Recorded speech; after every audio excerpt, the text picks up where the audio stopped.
My biggest slowdown and the biggest setback we had was our mindset. We had some setbacks and some losses. Welcome to Unstoppable Podcast with Harry Sardinas, inspiring conversations with influential millionaires, investors, thought leaders, entrepreneurs who are making a massive difference with their innovative products and services, and sharing the challenges and wisdom of how they sold their first million. Your team too, and I'm grateful for your team that's helping. Oh, right? yeah. They are so good that I don't stop to tell to everybody how brilliant they are. Yeah, they are. And since my first business, I have, I don't know how I managed always to attract people that they were better than me at anything, to the point that my first business, I became obsolete in my own business. My manager told me, Harry, go home. You need to come here anymore. We're good. You actually, because you have nothing to do, you talk to us, you don't let us work. So stay home, travel the world if you want. Don't come to the office because we need to grow a company here. We are working here and you're You go home. coming here. Yeah, go home. That's it. We know how to. It was a property business. We're doing rent to rent. I said, we know already how to get more housing. We already get now how to get more clients. We already got that. Don't come here. The first day that happened, I didn't know what this is good news or bad news. What actually happened to me? Did my employee fire me from my own job? This is actually a good thing to. And I realized, but after a week that I stay at home, I said, this is amazing. The first day, no, but after a week, and the money start coming on, I'm at the house, and I say, wow. Good. I don't even know how I put this up, but it's actually work amazing. Wow. And I used to travel. And when I was away, the company was doing even better than I was in London. It ran better. The numbers were better. I said, I think these people, the more fun they have me from the business, the better I have for them. Wow. My team, yeah, they're amazing. So, but it's, you have to let it go, the power, the control, give them a space, and be proud that they are good. Yes. Don't rather than at the beginning when you don't have experience. My first 2 years as an entrepreneur, I thought that I'm a big boss, that I need to tell everybody what to do, that I am the big deal. This is my business. Everybody had to do what I say. When you are this space, of course, you don't have experience, and you realize that you are exhausted. You're so tired, and things doesn't work, and you resist into everything. And then one day you drop that ego, you let that go, and you say, what if they actually better than me? What if we give them some space and give them some freedom? And from that day, and for auto self protection as well, because when I go into the office, they all come to me to ask me questions, and I'm like, I'm only one person. These people are gonna kill me. All the clients want to, at some point in my business, 177 tenants, they all want to speak with Harry. And the employees or the team, when I go to the office, everybody's queuing to ask me the thing. I said, these people are gonna kill me. There are too many when I sleep. And then I say, okay, let's do something. I remember that I put a sign in the office. I say, okay, don't come to ask me a question. You don't have 2 or 3 solutions. You ask me whatever you want, but come with 2 or 3 solutions. And they say, okay, Harry, 1, 2, 3. I say, okay, pick your favorite. No, you pick it, your favorite. It doesn't matter if it works or not, because you are going to kill me if we don't change something here. Pick the solution. If it works, if it doesn't, we try the other one. Don't worry about it. It's fine. And I start to do this. Then in the office, they start to make some jokes. Hey, don't come to see him. He's not going to help you anyway. Blah. They were joking. They were laughing. They were making. After 6 months, they actually embrace it, and something magic happened, and I was definitely not expecting this. And then the clients, they don't want to talk to me anymore. It was all sorted by them, and then the team became sufficient, and they literally sent me home. So and the 1 out of 5 entrepreneurs that show up to this broadcast, they are property investors, property millionaires. They have financial freedom using property as a vehicle.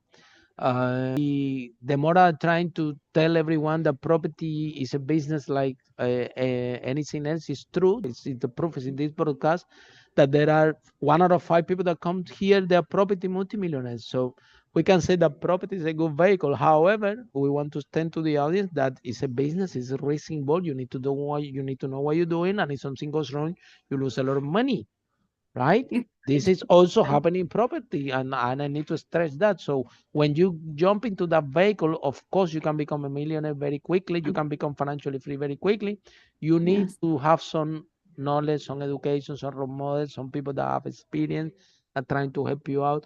So what is your point of view in property as a vehicle to generate wealth and to create financial freedom and to create cash flow? For example, my business, it was a cash flow business. It was amazing.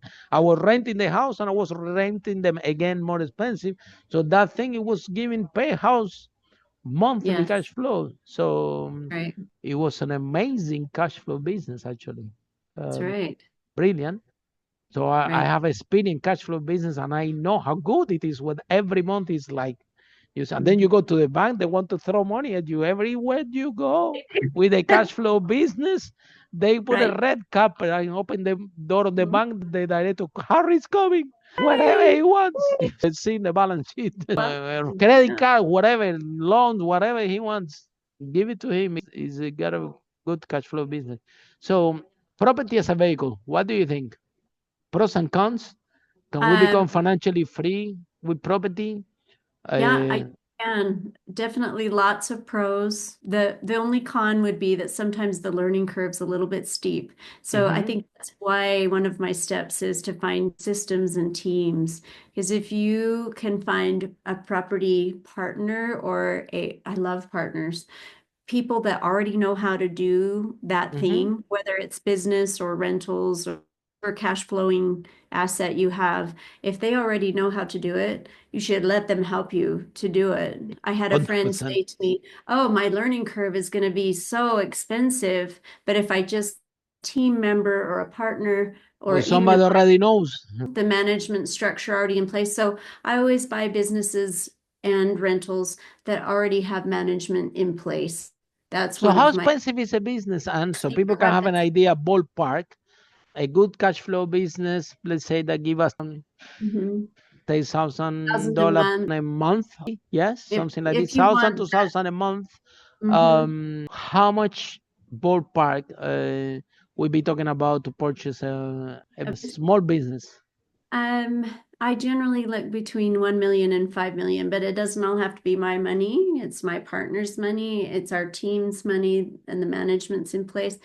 And so what you'll want to there, even you can buy businesses for 30,000 or 20,000, or it just depends on how much income you want each month off of it. Just like rentals, you can buy a big apartment building or you can buy a little house, or and they're similar. So generally you'll need it like a 10% down payment, just like you would for real estate. But that doesn't have to come from you either. It can be with a partnership or a team of people that pull together to have that down payment available. There's even some lenders that are like you said, that are just like, oh, it's a great business. It's already cash flowing well. You won't need 0 down or 2% down, or there's just so many creative ways to that income. And I guess that's what Grandpa tell me when he said can't is in the dictionary. Like, let's just, how can we have that opportunity? I had a friend say that she just likes people to feel like they have that permission slip. They have a permission slip to ask questions and call people and be like you said, I'm going to find 3 solutions. I'm going to try one. And if that one doesn't work, then we're going to try another one until the outcome that we want. And I don't think we learn that in school. Sometimes I think we teach kids that they should stop trying after a few tries. You tried, it didn't work, just stop. It's not And ever then going talk to strangers and don't do this and don't do that. And to. the circle of possibility, they got Yeah, smaller and smaller and smaller. And they're yeah, so insecure that you come with that idea that you can be yeah, financially free and you can live and be free. yeah, They don't yeah. even think that is possible. So, Right. Annie, somebody's in love with our conversation. I want to know more. Oh, How they can find you, how this process work. our website is lifegiverlegacy.com. Or if they feel like they want to contribute to charities or do good in the world, charityontop.org. I love feeling like we're making a difference. You It do. always have to be about money either. Sometimes we make a difference just by smiling and sharing something with someone that they were having a rough day and someone smiled at them, and all of a sudden everything turned around and they started believing that they could do it too. And so lifegiverlegacy.com or Ann at lifegiverlegacy.com if they have specific questions. The teams are all there. I tried to put everything all in one spot just to make it very easy for people to start believing, start finding out, how can I have it? How can I do that thing and have the time and money that I've always wanted? You hear me. I'm grateful for the opportunity to be here because you've Thank been you. That's big others. compliment coming from you. Yeah. I'm Well, and grateful. my biggest slowdown and the biggest setback we had was our mindset. Mm-hmm.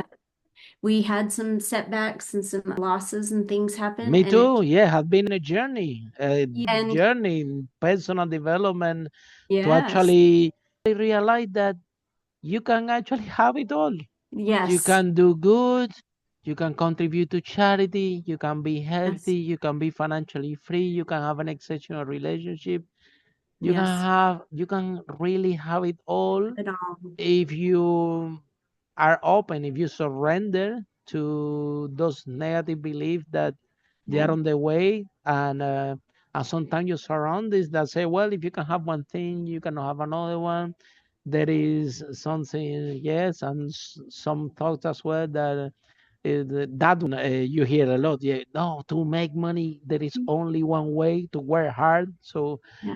everywhere you go, people are saying this. I'm saying it's not. No, This is I've done it. I I've know. If done I it. can do it, anyone can. I done it. Worse, they sent me home, and I was making home at home. So I'm telling you, zero. So it happened to me. So I'm telling you guys that there are other ways. There are other things. You have to be open and surrender. Yeah. So a lot of opening the secret possibility, a lot of work with mindset, a lot of work with see what is really important because it's sad also. And people that $20 million, you hear $20 million, $100 million, and they die out of the heart attack with 40 years old. Yes. This broadcast, one entrepreneur came here, three businesses, turning over a million in each business, and the guy was vomiting blood. And he told me, Harry, you know what? I run this business. This business is not running me. He took a plane. He spent a year in Thailand. I said, well done. Hmm. Good for you. And then Yes. and his business are doing okay, and he's fine and Good. he's healthy, right? Good. So we can have it all, and we also can have very important social responsibility as well attached to all this. Is not only about ourselves. We live in community, so if we can create jobs, we can contribute to a community. We Mhm. can employ Yes. women, for Yes. example, of diversity of minorities, Yes. and to a local charity and try to do Right. something for your local community where your That's right. business is buying. You have all your clients in the extended community and they are buying and buying you for X amount of year. Well, at least I don't know, do a Christmas party or something Yes. for Right. customer appreciation, I call it, yeah, and give back Mhm. something to the community. You will see it will pay off to your business big time. So Mhm. everything is possible. You just need to listen, and they have more experience than me, as you can see. Yeah, and she's a living example of what we are today, and I'm a big fan. I'm rooting for you 100% because everything Oh, that you I am say, too. I am rooting for you 100%, and I love it 100%. Everything that you say, the cash flow business is big fun, big have freedom, big fan of build your own calendar, and big Yeah, fan also to do good and make money at the same time. So thank you I so much, agree. Thank and you. and for all of I'm a you, big fan of you. I'm thank you. thank you for all of you following the broadcast. See you in our next episode of On Stop of how brave entrepreneurs like and break that wall and achieve the first million. Bye for Thank now. you. Follow us for more interviews with world's most influential, audacious entrepreneurs that overcame challenges and adversity, providing you with the blueprint of how they sold their first million so you can grow your business exponentially.